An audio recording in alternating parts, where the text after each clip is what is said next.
رسول اللہ صلی اللہ علیہ وسلم نے ارشاد فرمایا کہ 5 چیزوں کو 5 سے پہلے غنیمت جانو۔ فرمایا کہ زندگی کو موت سے پہلے غنیمت جانو۔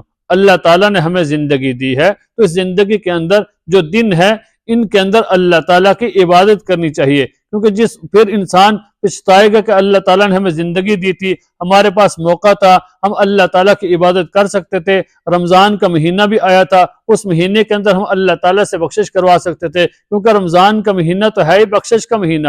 اللہ تعالیٰ تو ہر بات پہ بندے کی بخشش فرما دیتے ہیں، جو بھی چھوٹا سا عمل بندہ کرتا ہے اس کے اوپر بھی اللہ تعالیٰ بخشش فرما دیتے ہیں۔ تو پھر انسان پچھتائے گا کہ ہمیں زندگی ملی تھی، اس زندگی کو ہم نے ضائع کر دیا اور ہم نے اللہ تعالیٰ کی عبادت نہیں کی۔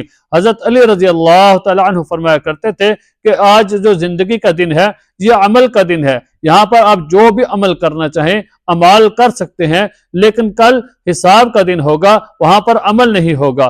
آج حساب نہیں، کل عمل نہیں، تو ہمیں چاہیے کہ جو زندگی کا ہمیں موقع ملا ہے اس کے اندر اللہ تعالیٰ کی عبادت کرنی چاہیے۔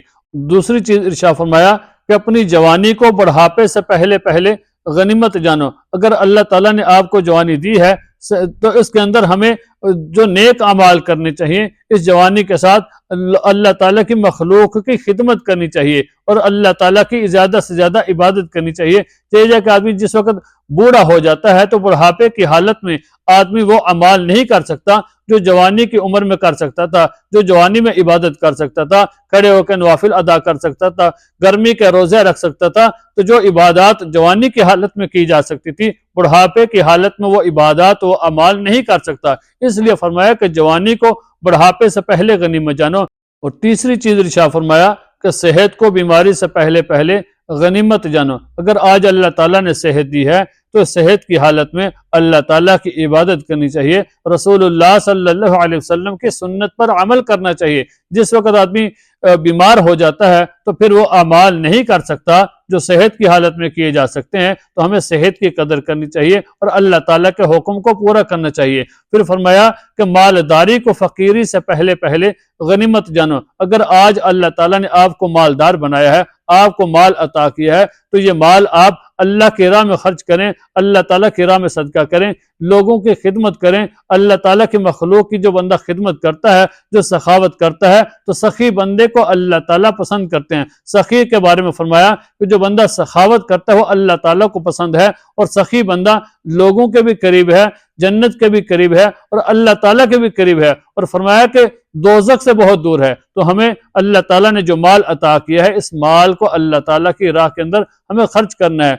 پھر ارشاد فرمایا کہ اپنے فارغ وقت کو مشغولیت سے پہلے ہمیں قیمتی جاننا ہے، اس کو غنیمت جانو۔ تو ہمیں فارغ وقت کے اندر بھی ہمیں اس کا استعمال صحیح کرنا چاہیے۔ ایک حدیث کے اندر رسول اللہ صلی اللہ علیہ وسلم نے ارشاد فرمایا کہ جس وقت سورج طلوع ہوتا ہے تو اس وقت دن یہ اعلان کرتا ہے کہ آج جو اعمال کرنے ہیں وہ اعمال کر لو، اگر آج میں چلا گیا تو پھر میں واپس لوٹ کر نہیں آؤں گا۔ تو جو وقت گزر جاتا ہے پھر وہ وقت واپس نہیں آتا۔ تو آج اللہ تعالیٰ نے ہمیں وقت دیا ہے، زندگی کے اندر موقع دیا ہے اور برکت والا مغفرت والا مہینہ دیا ہے، تو اس مہینے کے اندر ہمیں اللہ تعالیٰ کی عبادت کرنی ہے اور اپنے وقت کو ضائع کرنے سے بچانا ہے، اپنے وقت کو برباد نہیں ہونے دینا۔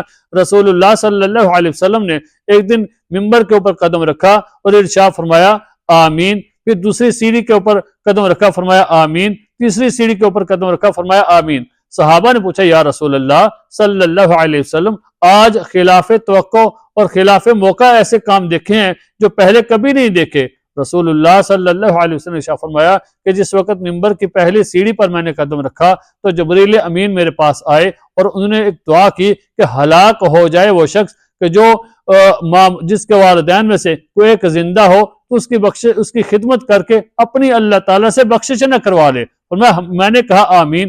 پھر فرمایا جس وقت میں نے دوسری سیڑھی پر قدم رکھا تو جبریل امین نے پھر دعا کی کہ اللہ ہلاک ہو جائے وہ شخص کہ جو رسول اللہ صلی اللہ علیہ وسلم کا نام سنے اور آپ کی ذات کے اوپر درود پاک نہ پڑے۔ تو پھر میں نے کہا کہ آمین۔ پھر تیسری سیڑھی پر قدم رکھا تو جبریل امین نے پھر دعا کی کہ اللہ ہلاک ہو جائے وہ شخص کہ جس نے رمضان کا مہینہ پایا اور اس رمضان کے مہینے کے اندر اللہ تعالیٰ کی عبادت کر کے اپنی بخشش نہیں کروا لے، ہلاک ہو جائے وہ شخص، تو میں نے کہا آمین ہے، اور اپنے وقت کو برباد ہونے سے بچانا ہے۔ اللہ تعالیٰ سے دعا ہے کہ اللہ تعالیٰ ہمیں عمل کرنے کی توفیق عطا فرمائے۔